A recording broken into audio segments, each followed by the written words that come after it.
Bu adi bir neft taxtası deyil. Hər detallı əl işi olan, öz sahibinə aid, şəxsi tarixçəsi həkk edilən təkrarsız sənət nümunəsidir.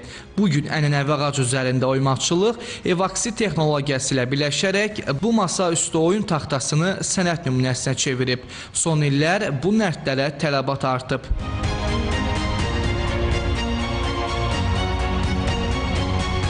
Əsas proses bu işdə seçim prosesidir.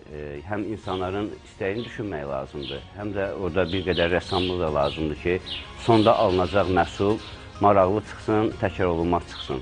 Əsasən istifadə olunur ağacların nazik qabıqları. Mütləq ki, əl altında 3-4 nərdli bir məhsul olmalıdır ki, onların hansı uyğun gələcək, hansı daha estetik görünüşlü olacaq, onlardan istifadə olunsun.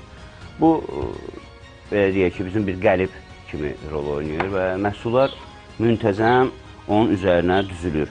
Əsasən nərddə teksturasına görə, gözəlliyinə görə qoz, palıd və şabalı istifadə olunur. Vaxt olur ki, saatlarla düşünmək lazım olur. Hər bir detalı qoyub, baxıb. Əsasən burada o effekti yaratmaq lazımdır ki, bir çay axımı olsun.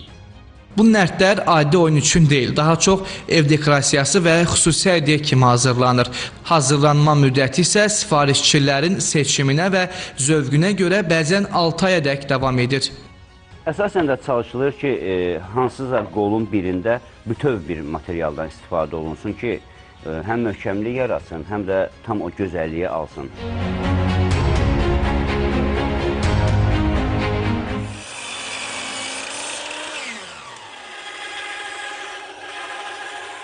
Kəsim prosesindən sonra biz bayaq birinci nüsxəni yığdıq. Nərd 2 hissədən ibarət olduğuna görə biz başlayırıq indi ikinci üzü hazırlamağa.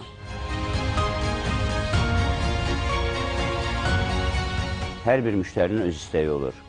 Evaksitin altından müştərinin adı, inisialları, bürcü, istədiyi hansısa bir dəniz effekti. Biz ona görə bu hissələri mütləq bu cür təbii saxlayırıq. Ola bilsin ki, burada bir dalğa verilsin. Çünki bunun üstünə rəssamlar da işləyir sonradan. Buralarda bəzək olur, mamırlar, yosunlar, bu effektlər də olur. Əgər bunu biz dəniz effekti eləyəcəksə.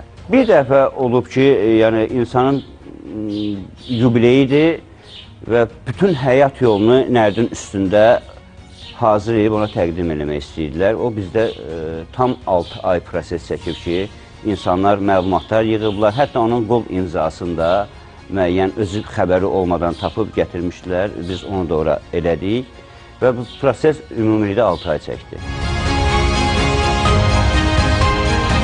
Proses uzundur, 15 gündən tez alınmır və növbəti prosesə cilalama prosesinə keçir. Bütün cila prosesi bitəndən sonra sonda qoruyucu bir qat olaraq bura lak vurulur və bununla da bütün proses bitir.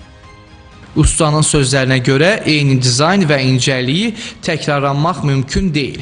Qiymətləri isə istifadə olunan məhsulların keyfiyyətinə, ölçüsünə görə 500 manatdan başlayır. Vüsal Arifsoy, Zaur Haşimov, Telesəhər.